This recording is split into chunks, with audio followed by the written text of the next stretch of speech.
안녕하세요. 여기는 서대문 공동체 라디오 지시간 스푼 김민지의 그림 그리는 밤입니다. 여러분 지난 한 주도 잘 보내셨죠? 9월이 되었는데요.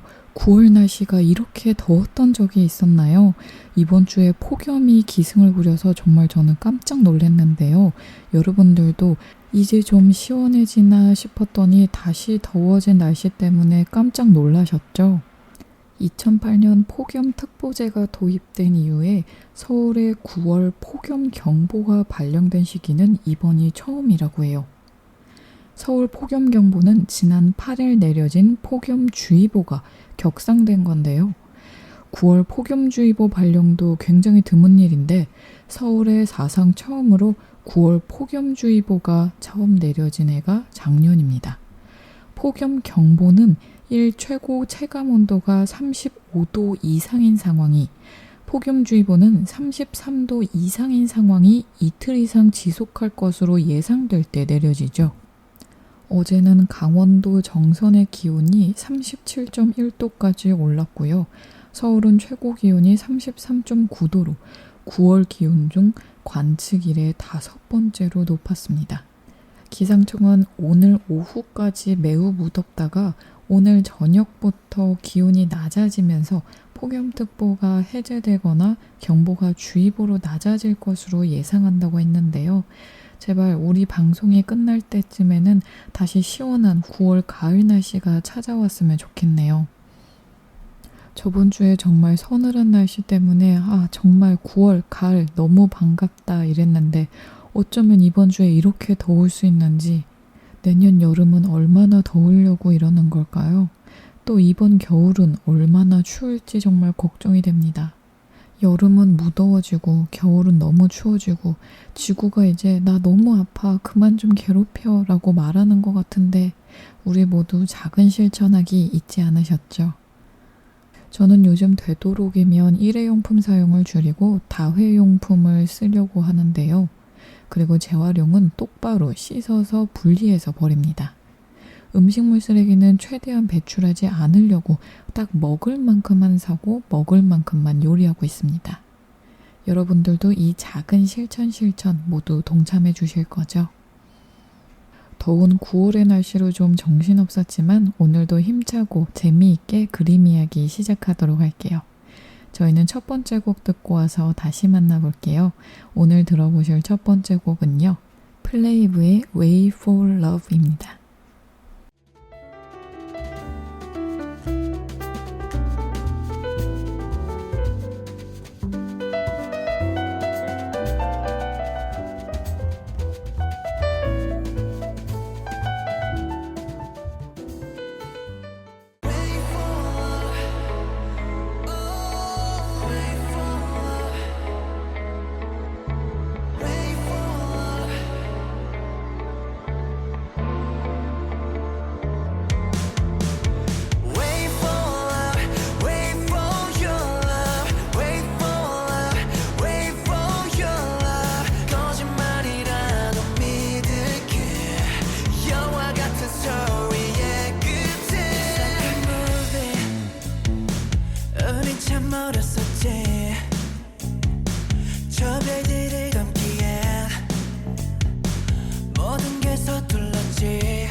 멈출 수 없도록 더욱 떨어져 가는 폭포처럼 내 몸을 던졌어.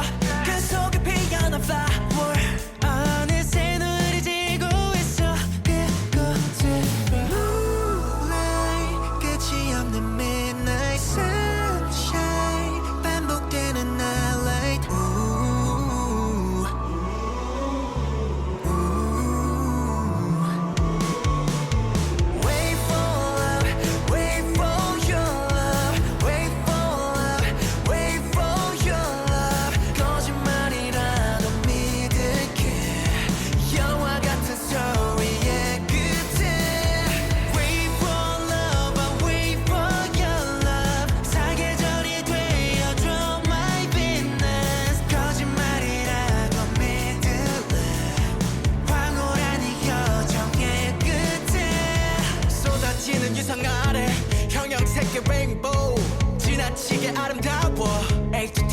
hurry now. There's no rush hour.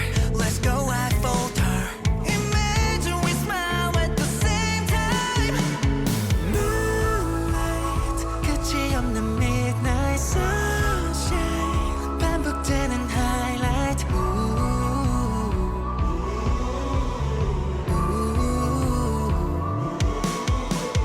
Wait for love, wait for your love, wait for love, wait for your love. 거짓말이라도 믿을게. 영화 같은 스토리의 끝에 같은 시선 속에 맞닿는 우리야. 너와 날 닮은 이 순간 끝나지 않을 여행이라. It's beautiful life. Wait for love. Oh, wait for love. 거짓말이라도 믿을게. 영화 같은 소리의 끝에. Wait for love, wait for your love. 사계절이 되어줘 my Venus. 거짓말이라도 믿을래. 황홀한 이 여정의 끝에.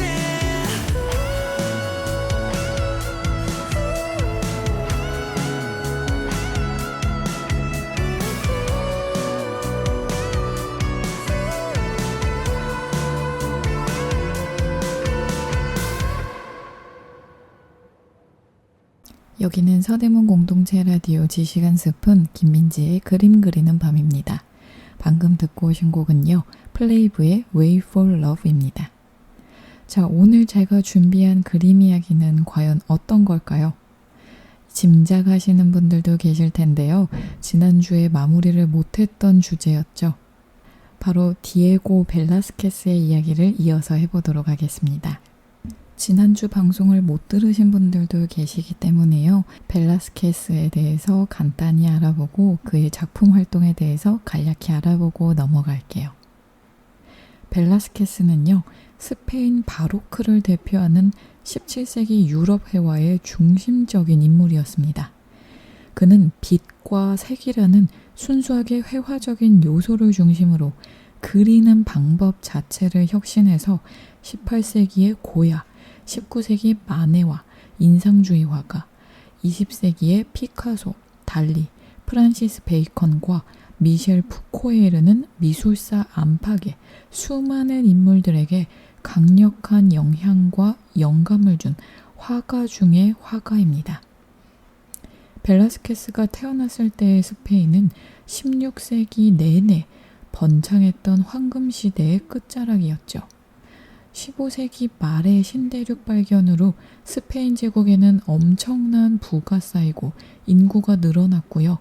스페인 왕의 지배력은 포르투갈, 네덜란드, 이탈리아 일부와 신대륙에까지 미쳤습니다. 그가 태어난 세비야는 스페인 남부 안달루시아 지방의 주도로 16세기 후반에 스페인에서 가장 인구가 많은 도시로 번영을 누렸으나 17세기 중반경부터 쇠퇴하기 시작했습니다. 화가의 아버지 후앙 로드리게즈 데 실바의 가게는 포르투갈 기원을 가졌고 어머니 레로니마 벨라스케스는 세비야 출신이었습니다. 그는 평생 자신이 귀족임을 입증하려 노력했으나 사실은 귀족 바로 아래의 중상층 계급인 이달고였던 것으로 추측하고 있습니다. 벨라스케스는 당시 스페인의 관례에 따라 부모의 성을 선택적으로 또 자유롭게 이름에 썼는데요. 시기와 상황에 따라 디에고 벨라스케스 데 실바, 디에고 데 실바 벨라스케스, 디에고 로드리게즈 데 실바 이 벨라스케스, 혹은 그냥 벨라스케스라는 이름들을 사용했습니다. 그가 그림과 서류들에 서명할 때 가장 많이 쓴 이름은 과연 무엇이었을까요? 바로 우리가 지금 알고 있는 디에고 벨라스케스였습니다. 또 세비야인이라는 뜻의 라틴어 이스팔렌시스를 서명에 추가하기도 했다고 합니다. 그는 12살이 되던 1611년부터 6년간 화가 프란시스코 파체코의 도제로 있으면서 회화의 기법, 기독교 도상학 등을 배웠습니다. 학교와도 같았던 파체코의 작업장에서 그는 세비야의 교양 있는 유력 인사들에게 소개되었고 이들을 통해 당시 스페인의 일반적인 화가보다 폭넓은 지식과 교양을 쌓을 수 있었습니다. 그는 인문학과 자연과학, 예술 분야의 수많은 장서들을 소장하고 있었는데요. 18살인 1617년에 화가로 독립한 그는 이듬해 스승 파체코의 딸인 후아나와 결혼해서 두 딸을 두었습니다. 그의 생애를 짧게 알아봤는데요. 이제는 작품 활동에 대해서 간략하게 알아보도록 할게요. 활동 초기에 그는 종교 주제의 그림을 많이 그렸습니다. 17세기 초 전 유럽을 매혹시킨 카라바지오의 화풍이 스페인에서도 영향력이 있었죠. 벨라스케스의 작품에서도 카라바지오에서 유행한 어두운 바탕에 단일한 광원으로 조명된 사실적인 인물 묘사가 나타납니다. 그 밖에 그가 주력한 분야는 보데곤이라는 스페인 특유의 장르화였습니다. 오늘날 스페인에서 이 말은 정물화라는 뜻으로 쓰이나 어원은 선술집이라는 뜻이라고 해요. 17세기 스페인 미술에서는 음식과 그릇 등 정물 주제를 부각시키면서 서민의 일상생활 장면을 묘사한 장르화를 가리켰다고 합니다. 벨라스케스가 19살 때 그린 작품 계란을 붙이는 노파는 이러한 보데곤의 특징을 잘 보여주고 있죠. 화면 앞쪽에만 빛이 들어오는 어두운 부엌에서 한 노파가 질그릇에 계란을 붙이다 멜론과 포도주병을 들고 선 소년을 보고 있는데요.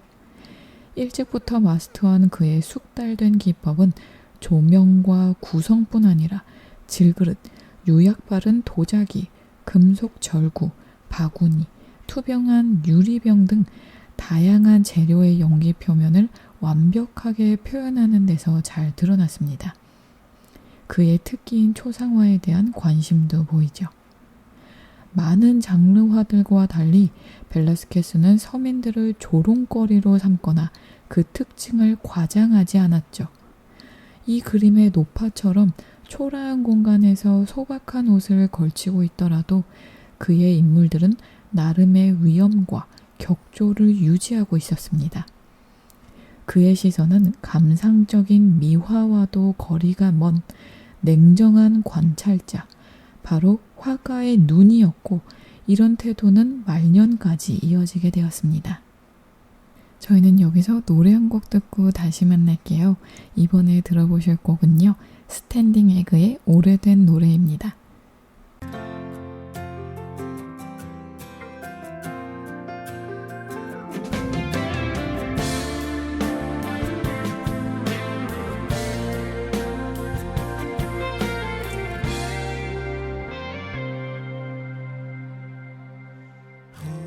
오래전에 함께 듣던 노래가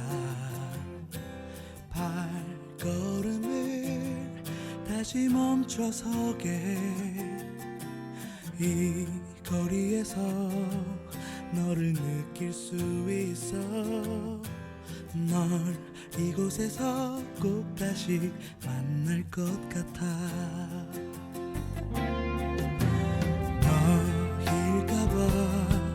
한번 더 바라보고 너일까봐 자꾸 돌아보게 돼 어디선가 같은 노래를 듣고 날 생각하며 너 역시 멈춰 있을까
허전한 마음에 지식 한 스푼.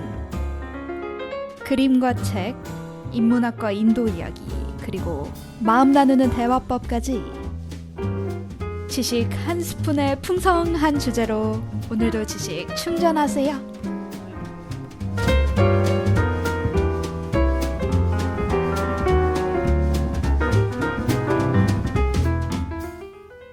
여기는 서대문 공동체 라디오 지식 한 스푼 김민지의 그림 그리는 밤입니다. 방금 듣고 오신 곡은 스탠딩 에그의 오래된 노래였습니다. 이어서 벨라스케스의 작품 활동 이야기를 해볼 건데요. 작가의 작품 활동을 이해하려면 시대적인 배경과 그 문화적 특성이 굉장히 중요하죠. 1621년에 펠리페 4세가 16세 나이로 스페인의 왕위에 오르게 되었습니다. 왕이 10살 때부터 스승이자 조언자 역할을 했던 세비야 출신 올리바레스 백작은 스페인 최고의 권력자가 되었죠.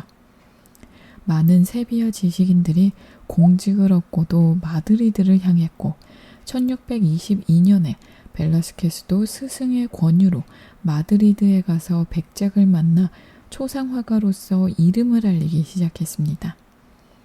이 해에는 궁정화가들 중 한 명이 사망하여 그 자리가 비었는데요. 1623년에 그가 그린 왕의 초상화가 펠리페 4세를 만족시켜 궁정화가로 임명되었죠. 이때부터 벨라스케스는 사망할 때까지 2번의 이탈리아 여행 기간을 제외한 평생을 마드리드와 인근의 왕궁들에 거처하며 펠리페 4세의 화가이자 궁정인으로 살게 되었습니다. 당시까지도 스페인에서 화가는 농부, 대장장이와 비슷하게 여겨지던 존경받지 못하는 약간 천한 신분이었다고 해요. 돈을 받고 노동력을 판다는 것 자체가 천한 일로 여겨졌다고 하는데요. 정말 이해할 수 없는데요. 그 능력과 기술이 천하지 않잖아요. 절대요. 신분 문제에 민감했던 벨라스케스가 나는 왕의 명령에 의해서만 그를 기쁘게 하기 위해서만 그림을 그렸다고 훗날 진술한 것도 이런 맥락 안에 있는 것으로 추정됩니다. 1628년에 수정을 해서 육안으로도 고친 흔적이 보이지만 본래 1623년에 그린 작품 펠리페 4세 입상은 왕의 10대 후반 모습을 보여주고 있습니다. 오른손의 종이는 그가 일하는 중임을 나타내고 왼손 아래의 칼은 그가 나라를 지키는 자임을 알려주고 있죠. 10여 년 후에 그린 작품 펠리페 4세 기마상에서 왕은 컵의 자세에 말을 탄 장군의 모습으로 보입니다. 이 어려운 자세는 적의 야만성을 제압하는 군주의 통치력을 상징했다고 해요. 이 작품들을 비롯해 나이와 복장이 다양한 수많은 왕의 초상에서 그는 왕을 개성적인 용모를 가진 한 명의 개인으로 그려내는 동시에 왕으로서의 역할과 왕권 자체의 이미지를 만들어냈습니다. 그는 군주 초상에는 루벤스 등의 작품에서 발견되는 과장된 연출이나 알레고리적 등장인물이 없었죠. 장르화에서 서민을 그릴 때와 마찬가지로 그는 인물에 대해 아첨을 하거나 도덕적 판단을 내리지 않고 담담하고 기품 있게 개성을 표현해냈습니다. 이 두 초상화에서 보이는 확연한 화풍의 차이, 즉 세부가 정확한 세심한 드로잉에 어둡고 두꺼운 채색이 더해졌던 때에서 보다 밝은 색채와 자유롭고 가벼워진 분놀림으로 구성된 형태로의 변화는 그 사이에 있었던 티치아노를 비롯한 베네치아 회화와의 만남에서 생겨난 것입니다. 궁정화가가 된 그는 왕실의 소장품들을 면밀히 연구했고 그 중에서 티치아노의 작품에 깊은 감명을 받았다고 해요. 티치아노를 존경하던 또 한 명의 화가 루벤스가 1628년에 잉글랜드로부터 외교 임무를 가지고 스페인 왕궁을 방문했죠. 화가의 궁정인으로서의 전성기를 누리고 있던 루벤스는 벨라스케스의 역할 모델이 되었고 그가 스페인을 떠난 직후인 1629년에 이탈리아 여행을 떠난데도 루벤스의 영향이 있었습니다. 이탈리아의 고전 조각을 연상시키는 인체 묘사와 깊이 있는 공간, 선명하고 풍부하게 빛나는 색채는 이탈리아 미술의 영향을 느끼게 하는 부분입니다. 이 언짢은 소식에 대해 불신, 충격, 자제 등으로 다양하게 반응하는 사람들의 표정을 예리하게 포착한 것은 벨라스케스 특유의 시선이 난 사실성입니다. 벨라스케스가 로마에 있을 때 펠리페 4세의 첫 아들 발타자르 카를로스가 태어났죠. 1615년 결혼한 펠리페 4세와 이사벨라 왕비가 결혼 14년 만에 얻은 아들의 탄생을 축하하는 잔치가 스페인뿐만 아니라 나라 밖 여러 도시에서 열렸고 그중 로마에서 열린 잔치에는 벨라스케스도 참석했습니다.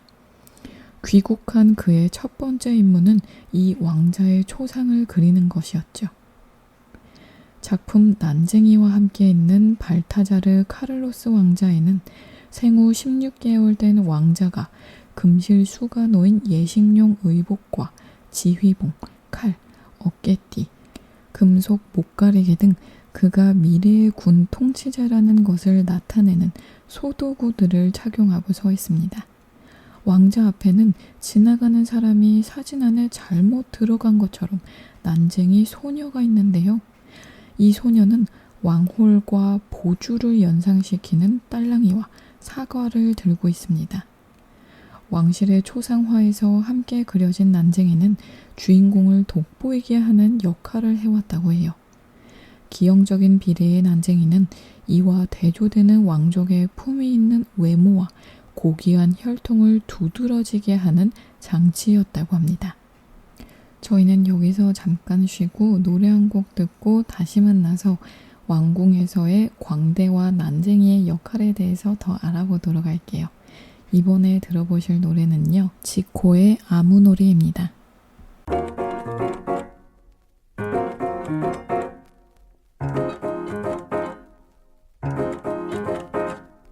왜들 그리 다운돼 있어 뭐가 문제야 say something 분위기가 겁나 싸해 요샌 이런 게 유행인가 왜들 그리 재미없어 아 그건 나도 마찬가지 Tell me what I got to do 급한 대로 블루투스 켜 아무 노래나 일단 틀어 아무거나 신나는 걸로 아무렇게나 춤춰 아무렇지 않아 보이게 아무 생각하기 싫어 아무개로 살래 잠시 I'm sick and tired of my everyday Keep it up 한 곡도 아무 노래나 일단 틀어 아무렴 어때 so boring 아무래도 refresh가 시급한 듯해 쌓여간 스트레스가 배꼽 빠질 만큼만 복속하고 싶은 날이야 You're one of my thugs 어디야 넌 올 때 병맥주랑 깜짝 놀게 사와 클럽은 구미가 잘 안 당겨 우리 집 거실로 빨랑 왜 보이는 영령껏 차단시켜 밤새 수다 떨 시간도 모자라 누군 힘들어 죽겠고 누군 축제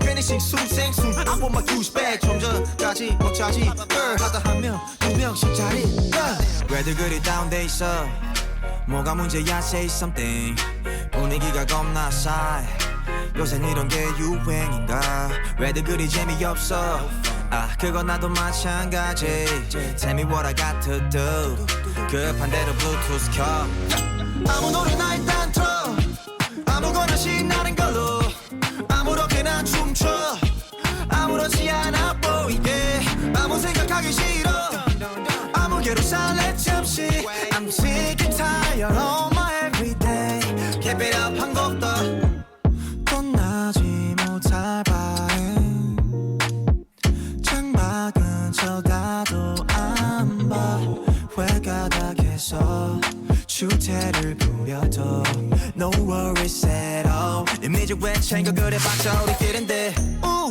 늦기 전에 my pants bed 이 시대가 얼마 남았어 편한 옷으로 갈아입어 You look nice 기름하여 얼핏 보면 그냥 코미디 이렇게 무해한 파티 처음이지 방금이 격차하는 새벽 2시경 출장과 감정이 소용돌이쳐 왜들 그리 다운돼 있어 뭐가 문제야 say something 분위기가 겁나 싸해 요샌 이런 게 유행인가 왜들 그리 재미없어 아 그건 나도 마찬가지 Tell me what I got to do 급한 대로 블루투스 켜 아무 노래나 일단 틀어 아무거나 신나는 걸로 아무렇게나 춤춰 아무렇지 않아 보이게 아무 생각하기 싫어 아무개로 살래 잠시 I'm sick and tired of my everyday Keep it up 한 것도 아무 노래나 일단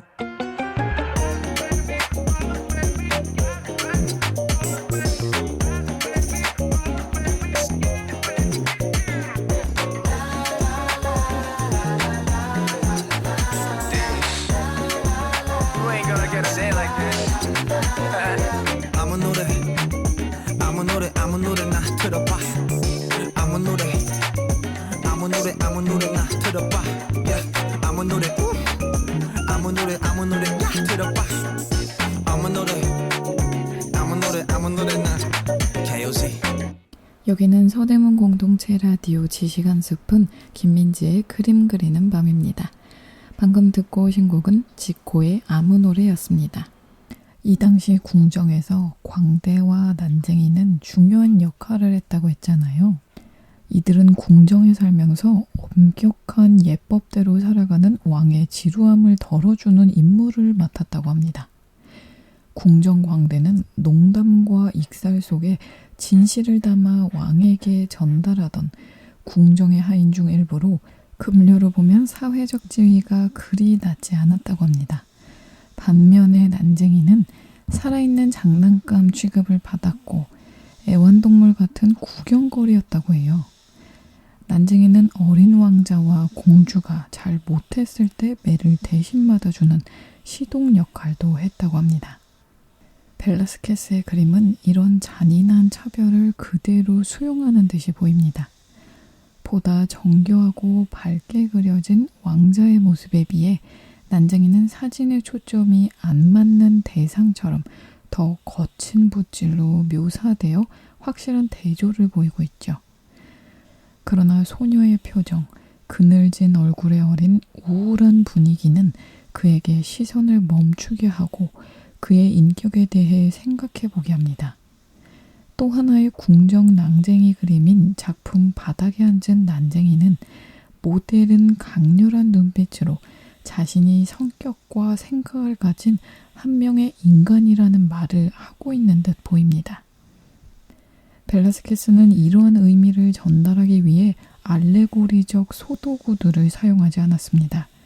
그런 장치를 동원해 문학적인 설명을 하는 대신 구성과 색채, 세부 묘사라는 회화적인 언어만으로 그가 보는 것을 관람자도 보게 만든 것입니다. 승리의 여신과 같은 알레고리나 신화의 요소가 전혀 없이 순수하게 회화적인 역사화 중 최고로 꼽히는 것이 현존하는 그의 유일한 역사 주제 그림인 브레다의 항복입니다.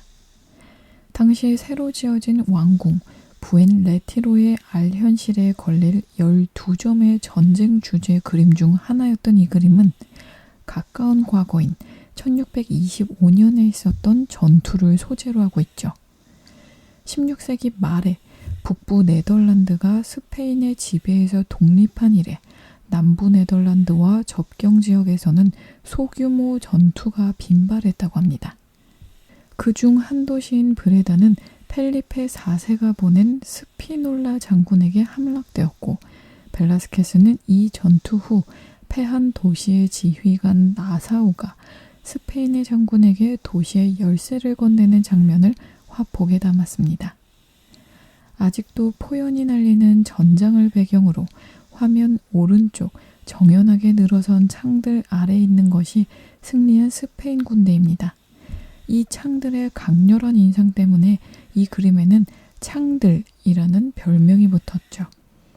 반대로 왼쪽에 남루하고 무질서한 무리가 패전한 네덜란드 군인들입니다. 말에서 내려선 스피놀라 장군은 패한 적장의 어깨를 두드리고 있죠.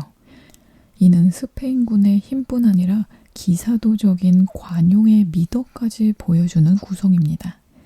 양편 모두에게 인간성과 품위를 부여한 이 그림은 승리자를 영웅시하고 패자를 치욕스럽게 묘사했던 기존의 전쟁화와는 확연한 대조를 보였죠.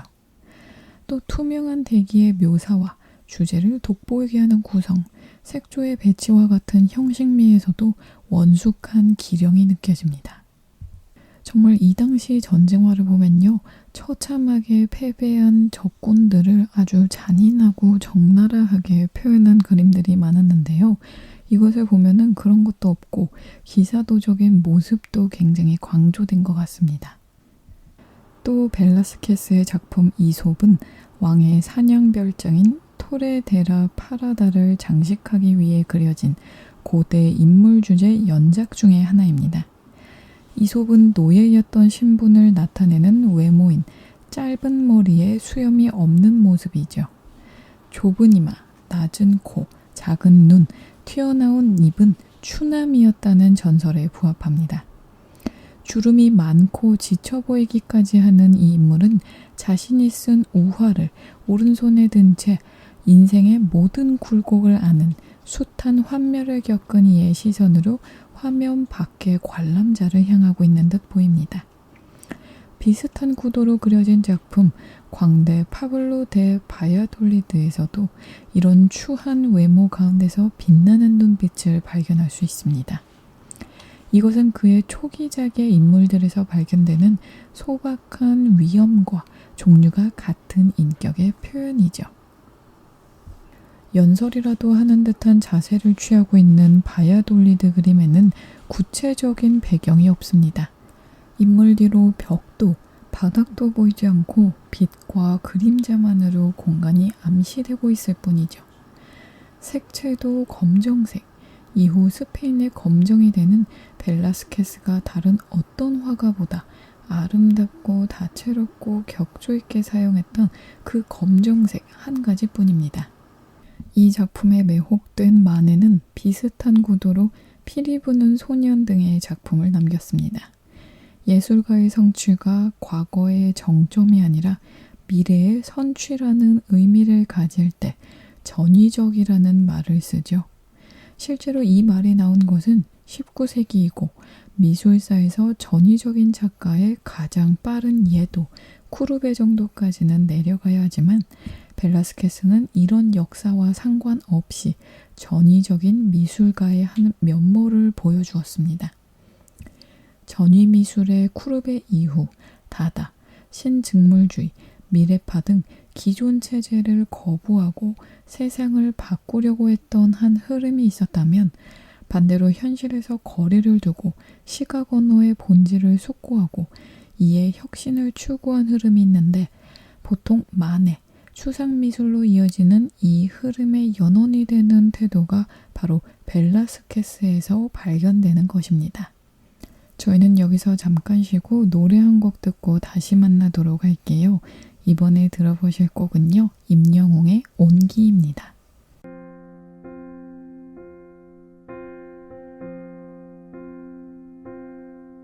아무도 모를 거야 말한 적 없을 테니 아이처럼 울고 싶은 순간들 어른이란 말은 참 그댈 힘들게 하죠.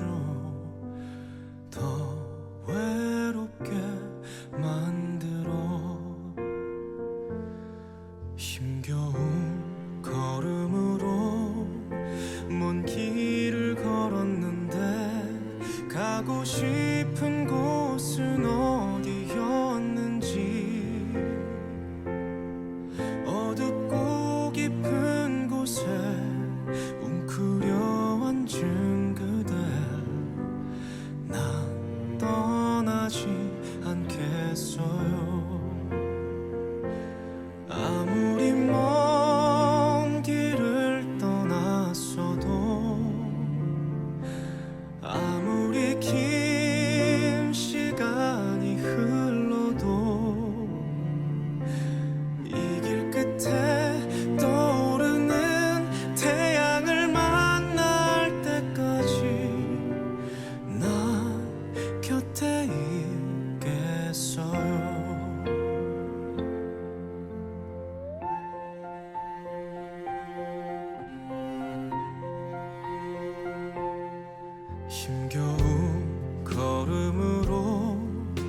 먼 길을 걸었는데 가고 싶은 곳은 어디였는지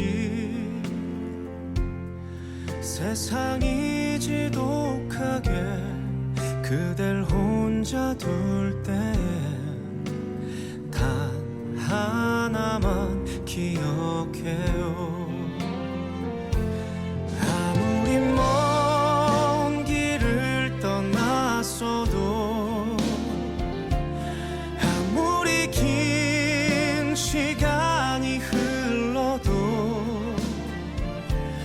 이 길 끝에 떠오르는 태양을 만날 때까지 난 곁에 있어요.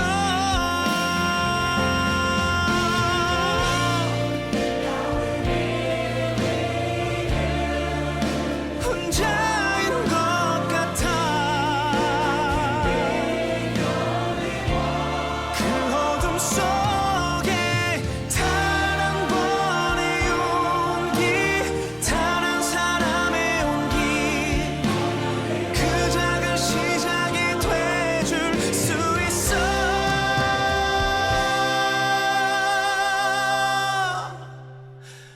또다시 먼 길을 떠나도 한 번 더 긴 시간이 가도 이 길 끝에 떠오르는 태양을 만날 때까지 난 곁에 있겠어요. 나 곁에 있어요.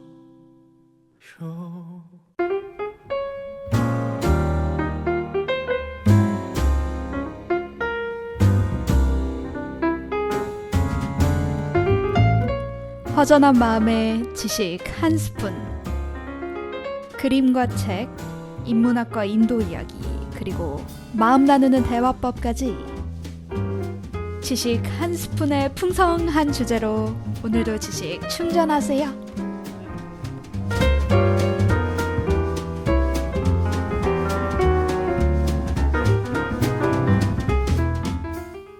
여기는 서대문 공동체 라디오 지식 한 스푼 김민지의 그림 그리는 밤입니다. 방금 듣고 오신 곡은 임영웅의 온기였습니다. 자, 또 다른 작품 이야기를 해볼게요. 거울을 보는 비너스라는 작품은 벨라스케스가 그린 유일한 누드화입니다. 가는 데마다 고대 누드가 널려있는 이탈리아와 달리 가혹한 종교 재판의 전통이 남아있던 스페인에서는 신화를 구실로 내세운 누드도 거의 제작되지 않았다고 해요. 이 작품도 스페인의 귀족들에게 의해 은밀히 소장되어 오다가 영국으로 건너갔습니다. 한때 요크셔의 러커비 저택에 소장되고 있어 러커비 비너스라고도 불리는 이 작품은 일반적인 신화 주제 그림에 등장하는 과거의 여성들과는 달리 지금 봐도 동시대적인 느낌을 주는 여성이 주인공인 아름답고 감각적인 그림입니다. 벨라스케스 특유의 검정색으로 그려진 침대 시트는 여성 인체의 색과 형태를 강렬하게 부각시키고 붉은색 커튼도 관능성을 배가시키고 있습니다. 각도가 약간 이상해 보이지만 큐피드가 들고 있는 거울에는 비너스의 얼굴이 비춰지고 있죠. 관람자는 그녀의 뒷모습을 보고 그녀는 자신을 보는 관람자의 앞모습을 보고 있습니다. 화가는 그림 속 인물이 우리를 보게 함으로써 보는 사람의 시선도 그림에 포함시켰습니다. 그렇게 이 그림에는 보는 것과 보여지는 것이 함께 존재하게 됐죠. 많은 사람의 사랑을 받는 걸작들이 반달리즘의 표적이 되는 예가 종종 있는데 이 작품도 그런 사고를 당했습니다. 영국인들의 모금과 국왕 에드워드 7세의 현금으로 구입되어 내셔널 갤러리에 걸려있던 이 작품을 1914년에 여성 참정권 운동가 메리 리차드슨이 투옥된 동료를 석방하라는 구실을 내세워 난도질을 한 것이죠. 지금은 보수가 되었지만 비너스의 등에는 아직도 완전히 아물지 않은 칼 자국이 남아 있습니다. 거울을 보는 비너스 작품처럼 매혹적인 뒷모습이 등장하는 또 하나의 작품이 아라크네 5화입니다. 화면의 전경에는 실내에서 물레를 돌리며 실을 잡는 여인들이 보이죠. 그곳에서 화면 뒤로 이어지는 방에서는 오비디우스의 변신 이야기에 나오는 아라크네와 아테나 여신이 직조 기술을 겨루는 신화의 장면이 펼쳐지고 있습니다. 신화의 직조와 현실의 실잡기를 병렬시켜 놓은 것으로도 볼 수 있지만 전경의 노파가 아테나, 전경 우측의 여성이 아라크네를 다시 한번 보여주는 것이라는 해석도 있습니다. 그림 속 아라크네가 짠 테피스트리의 모델이 된 것은 티치아노의 그림 에우로페의 납치입니다. 여기에 벨라스케스도 또 하나의 직조를 더하고 있는데 그것은 빛과 그림자, 형태와 색채를 이용한 화명의 구성이었습니다. 초기작을 제외한 대부분의 그의 작품이 그렇지만 특히 이 작품에는 정확하게 묘사된 세부가 없었습니다. 그림 앞으로 아무리 가까이 다가가도 선명히 보이는 것이 없죠. 그러나 적당한 거리에 서면 그림의 모든 부분이 살아 움직이는 것 같은 생동감을 보여줍니다. 벨라스케스는 대상을 조각처럼 드로잉하고 모델링하는 방식으로 재현하지 않았습니다. 우리 눈이 사물을 만져가며 보지 않기 때문이죠. 그의 그림에는 덩어리는 암시만 될 뿐이죠. 그의 화면을 가득 채운 것은 흩날리는 자유로운 붓질로 이루어진 색채의 다발뿐이었습니다. 묘사가 없는데도 어쩜 이렇게 완벽하게 형태를 잘 표현해냈을까요? 그것 또한 벨라스케스만의 고유한 특징 아닐까요? 그에게 회화의 실체는 빛과 색채였습니다. 그의 빛은 카라바지오의 연극적인 조명이나 렘브란트의 심리를 반영한 빛과는 다르죠. 그의 빛은 우리 눈이 보는 물리적인 빛, 회화의 표면인 동시에 구조인 빛, 회화를 문학이나 조각이나 구별짓는 평면 시각 예술인 회화의 본질로서의 빛이었습니다. 눈이 대상을 지각하는 방식대로 구현된 그의 화면은 사진과 영화를 보아온 현대인이 보기에도 실감나게 사실적이죠. 이 작품의 물레는 돌아가고 있기 때문에 바퀴살이 하나하나 그려지지 않았고 인물들도 우리가 지나가다 우연히 만난 사람들처럼 자연스럽게 배치되어 있습니다. 이러한 기법은 200여 년 후 인상주의 화가들이 겨우 발견하게 되는 것입니다. 벨라스케스의 시각적 사실성이 섬뜩할 정도의 생동감을 주는 작품이 작품 이노켄티우스 10세입니다. 왕실의 컬렉션에 새로운 작품을 추가하고 보수한 왕궁 알카자르에 프레스코를 그릴 화가가 필요하다는 명목으로 벨라스케스는 1649년에 다시 한번 이탈리아로 가서 2년 반 이상을 머물렀는데 이곳에서 교황의 초상화를 그린 거죠. 교황 자신도 너무 사실적이라 그다지 반기지 않았다는 이 그림은 커튼, 의자, 모자, 망토, 그리고 75세 된 격한 성품의 교황 얼굴을 모두 붉은색으로 표현했습니다. 색채의 대가다운 과감한 구성이었죠. 현대화가 프란시스 베이컨은 이 작품을 최고의 초상화로 꼽으며 이에 근거한 연작들을 그리기도 했습니다. 저희는 여기서 노래 한 곡 듣고 다시 만날게요. 이번에 들어보실 곡은 아이브의 Either Way입니다.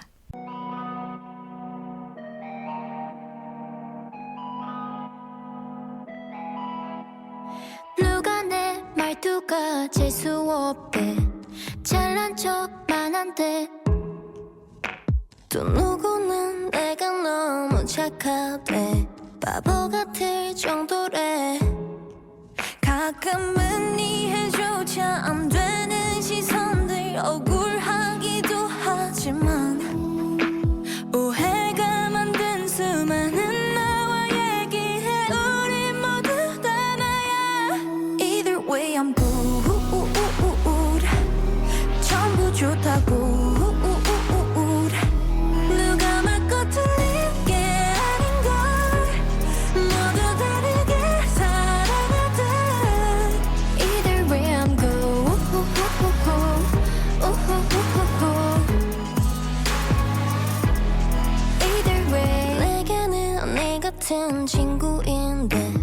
어리광이 심하대 털털한 줄 알았던 저 아이는 마음이 너무 약한걸 제 아이라서 그래 넌 이라서 그래 됐고 그냥 빛나하자 Either way you're good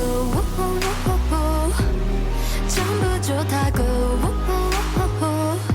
누가 맞고 틀린 게 아닌걸 모두 다르게 사랑하듯 Either way you're good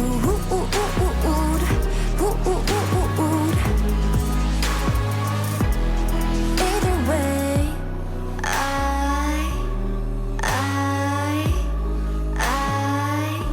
또 다른 난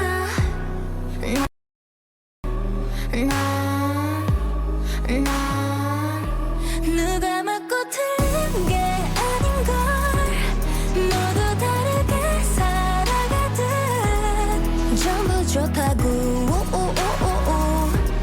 사랑과 미움 모두 다 가지면 되는 거야 하나만 고를 필요 없는 거야 Either way we're good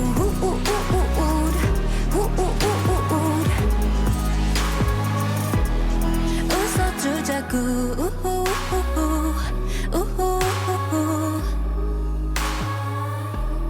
이렇게 여기는 서대문 공동체 라디오 지시간 숲은 김민지의 그림 그리는 밤입니다. 방금 듣고 오신 곡은 아이브의 Either Way였습니다. 이어서 벨라스케스가 눈에 충실한 그림을 그렸다고 해서 그의 작품의 의미나 주제가 없지는 않았습니다.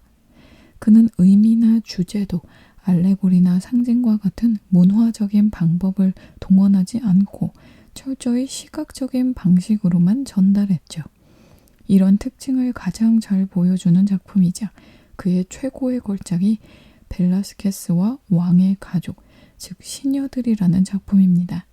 이 작품은 미셸 푸코가 말과 사물에서 거론한 이후 인문사회과학 분야에서도 유명해진 그림입니다.